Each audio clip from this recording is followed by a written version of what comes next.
this first line might get me disqualified, but that's okay. Alright, I don't care if you're Ryan Campbell or Alex Bradley or whoever. When you were 11 years old, you were probably like a straight dumbass. I was, and this particular story happened on New Year's Eve. I was 11 years old, 6th grade, and I was hanging at my house down Squires Glen. I mean, if you know what it's like there, you do, if you don't, whatever. But I was with Matt Tolley and Chris Holmes. And we had just finished watching Jackass #2, and boy, that pumped us up. We were psyched, and you know, Holmesy was gonna stick his tongue to a light bulb that was really hot, and we were gonna do all this crazy stuff. We had great plans. It was awesome. But first, we wanted to make the intro. So the intro we planned out was gonna be me going, "Hi, I'm Jack Brophy. Welcome to Jackass," and throwing myself down a flight of stairs into a wall because the stairs turned like a normal staircase would. And so we started to get set up. Holmesy was watching. Matt was getting a camera set up. And I'm just standing there, and we decided we're going to do a few practice runs. So the first one goes down. All right, I'm ready to go. I'm Jack Brophy, welcome to Jackass. I throw myself down, right shoulder first, hear a loud thud, and just hit the carpet on the stairs. And I'm all right. It didn't hurt that bad. I'm fine. I'm 100 pounds. I'm nimble and such, so I'm all good. You know, Matt's cracking up. Holmesy's just like, "Oh, ha, ha, ha, ha." Holmesy laughed, and I get up to do it again. I practice again. Same loud thud. Doesn't hurt that bad. And everyone cracks up again. And then I think we practiced it like 4 times, and then finally we turned the camera on. And this is gonna be great. I get all ready for my big moment. We're about to make a Jackass movie. It's gonna be a party, a 6th grader's party on New Year's Eve. So I look at the camera. "Hi, I'm Jack Brophy. Welcome to Jackass." Throw myself down the stairs, and instead of hearing a thud this time, I hear a tear. And I realize slowly as this is all happening that I'm going through the wall, and then I see my couch on the other side. And my mind basically went blank, and you can watch the footage, and you see my face pull up like this is a disaster. How could something so awesome become such just a stupid bad night? And we're all looking at each other like, what's my dad gonna say? You know, I'm sure they were thinking, what's Bro's dad gonna say? And so, you know, I'm a mastermind at getting out of situations, so I decided I'm gonna call my dad. And I was 11, so I could still get my voice really high-pitched all the time. I just called him, and he's just like, "Hello?" And I'm just like, "Dad, I was running around. We were just jumping down the stairs and stuff, and Holmesy was in my way, and I jumped to get out of his way, and I ended up going through the wall." And he just goes,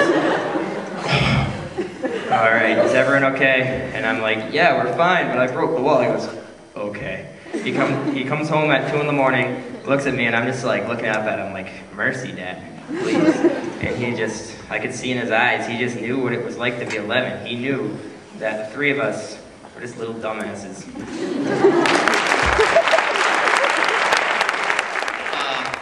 How are we doing on time so far, Harrison? I think we got plenty of time. Excellent. Do you want another story? Yeah. How about I learned the hard way? Okay, picture this. It's dark, you have all the lights shut off in the airplane because you don't want anybody to see what you're doing because of where you are. But it's like me and Harrison, okay? And as you're going to this place that you don't want anybody to see you because you're not supposed to be there, and you make it because you're flying pretty low to the ground, to a place that doesn't have an airport or a runway. It's just kind of a field, dirt road type of place. And you're going along and you're talking to the new guy who's with you. And you know what's your background, where have you flown and all this, and things are going okay. And then you land at this spot successfully without your lights on. And as you're turning around to get ready to offload the stuff that you have with you, Harrison decides to turn the taxi lights on in the middle of the field, in the middle of the place that you're not supposed to be in. And then a Jeep comes out from the other end of that field that you're not supposed to be at. and it's not the Jeep that you're meeting. So what I learned the hard way was, don't fly with Harrison.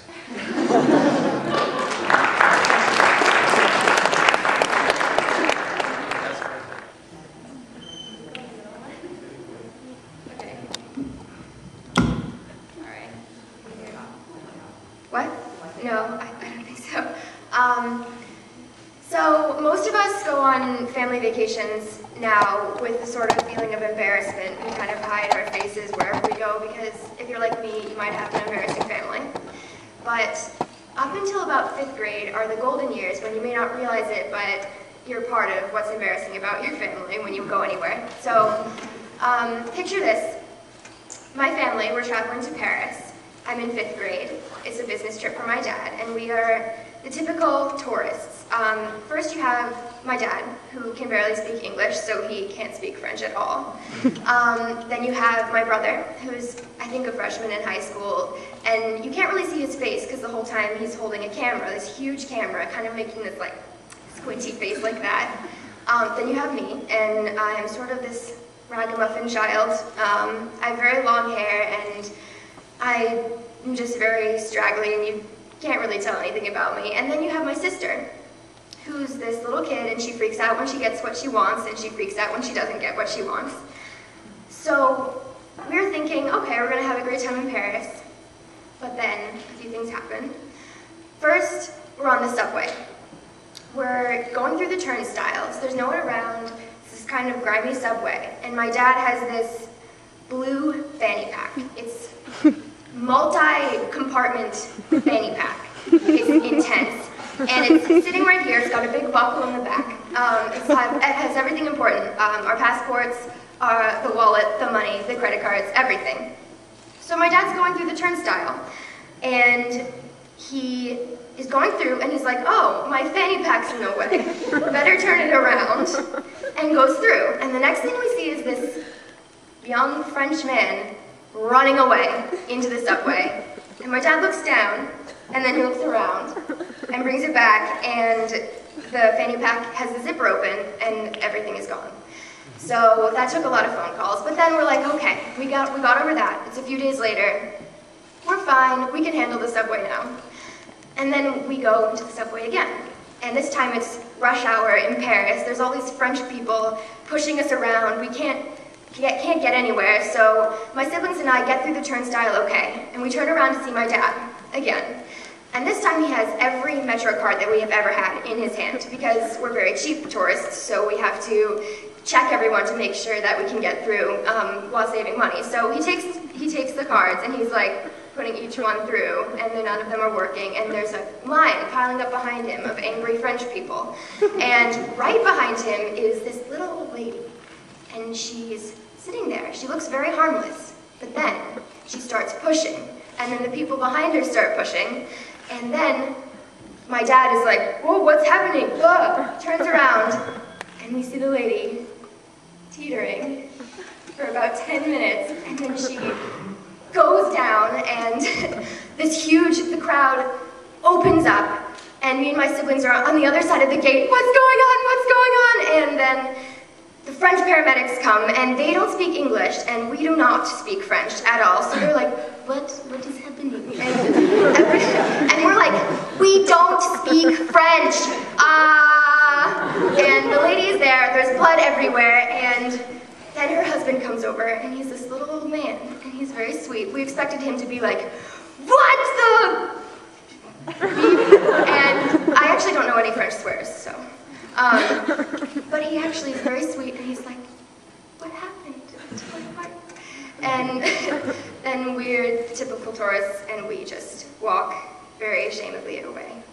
So that was me learning how not to be a tourist in Paris with my family.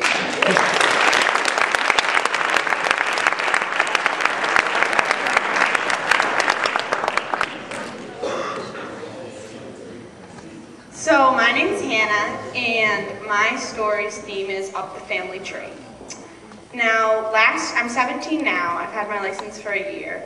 When I was 16, it was Christmas, Opened up all my presents, you know, after Christmas. You're just laying down, sitting down, like watching TV, whatever, with your parents, looking at all your presents.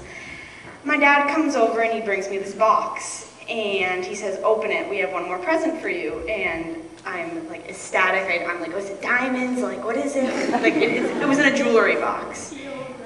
and I open it, and it's a key. And it's a car key, and I know, like, right then and there, like, oh my God, 16 years old. None of my friends have a car. Well, Brie had a car.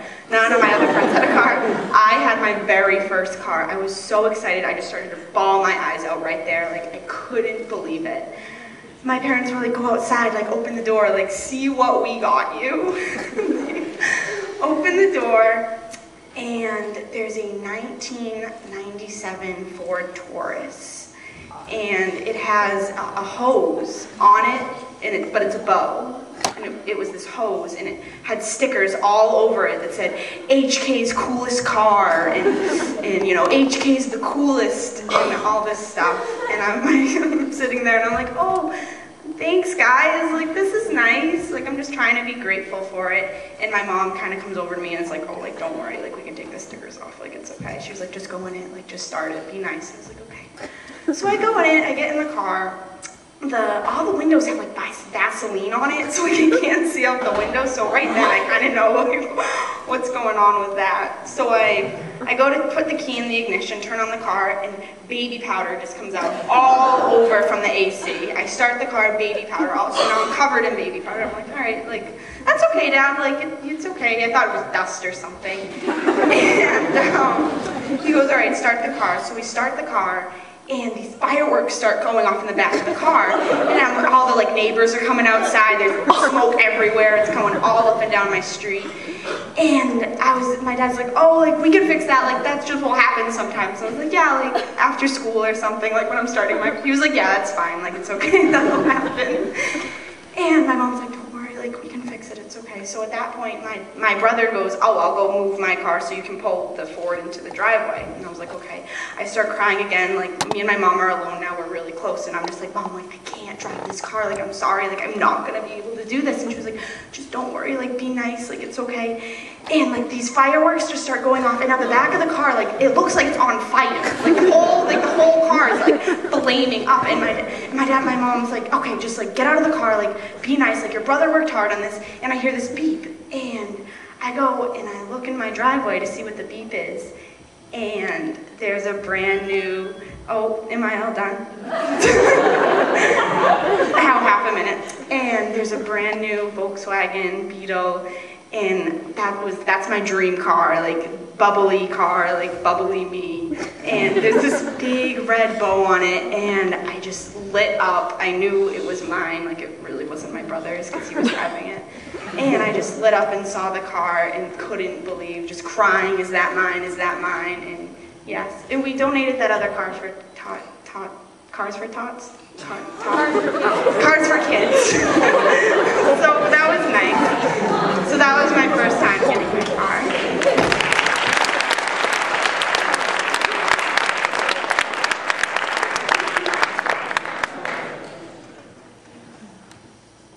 All right, hi, I'm Carrie. I'm going to tell you about how I learned the hard way.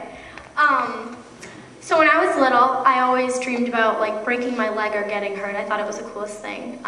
Kind of embarrassing, but I even asked for crutches for my birthday and got them and took them out in public all the time.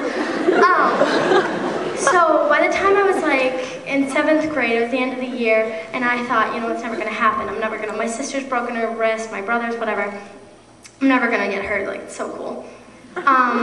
Nicole Dalton and I, we were tomboys, and we were thinking, like, it's nice out, let's go fishing. So we go to the Artichoke Reservoir, and I don't know, probably a lot of you know, there's a bridge that goes across the reservoir. A lot of people fish on it.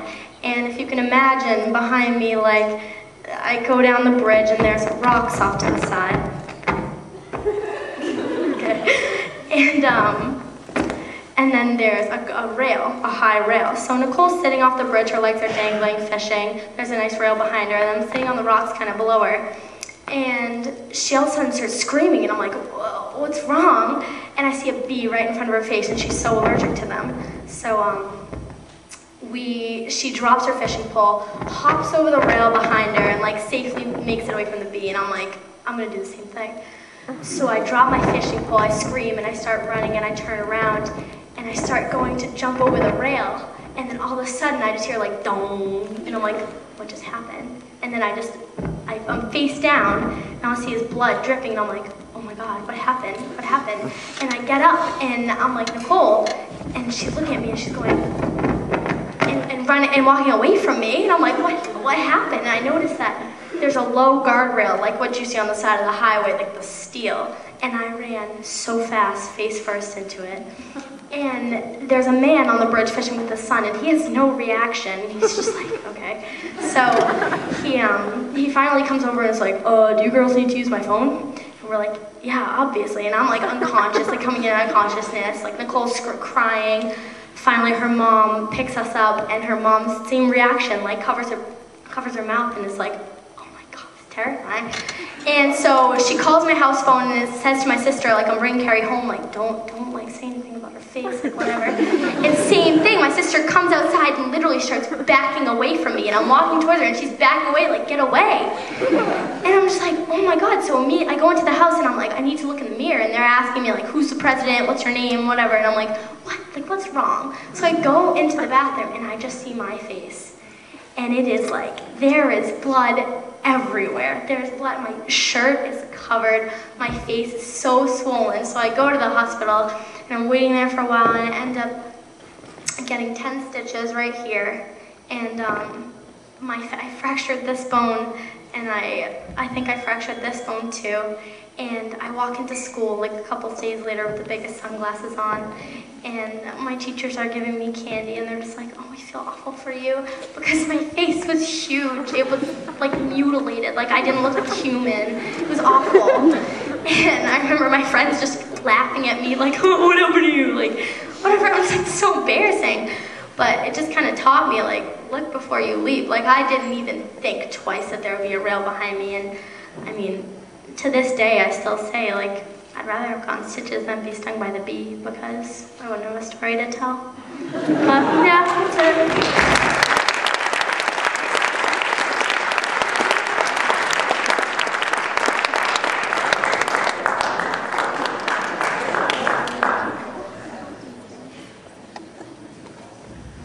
First of all, can we please not have any witty banter between you two before we begin?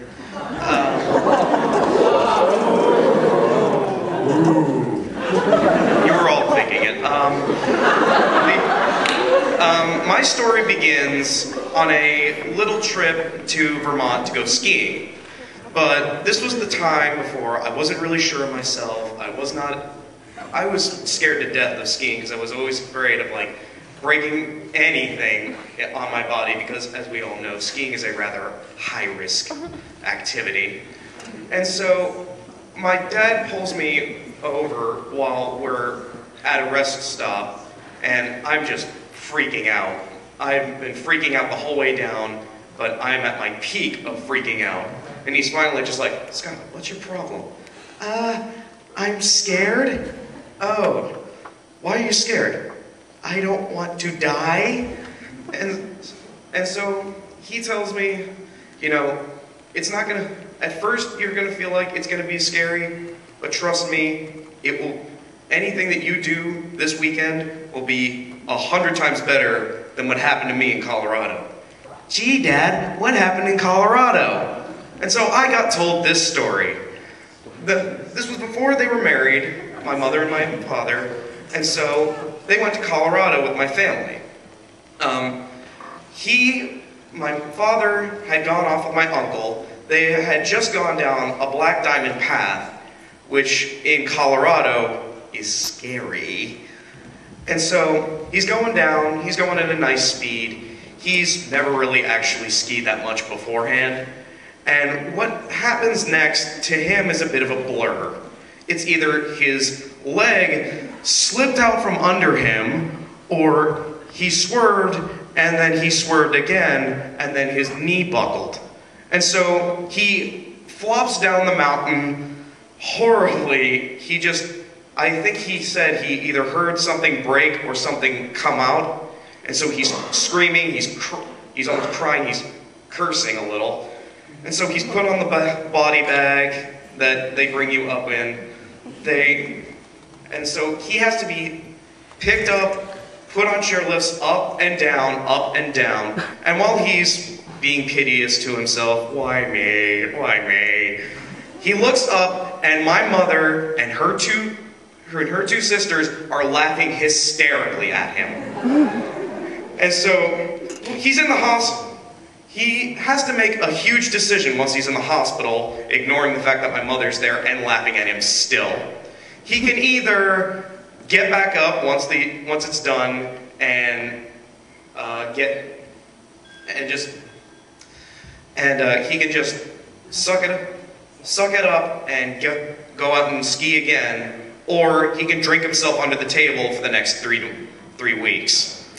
So he weighed the options under the laughter, and finally he said, you know what, it hurt, but eventually I realized it was the right thing to do, because now I have a great family and yada yada. And so I learned from him that you're not going to be the best at everything once, but it's definitely going to be a great experience for you. Thank you.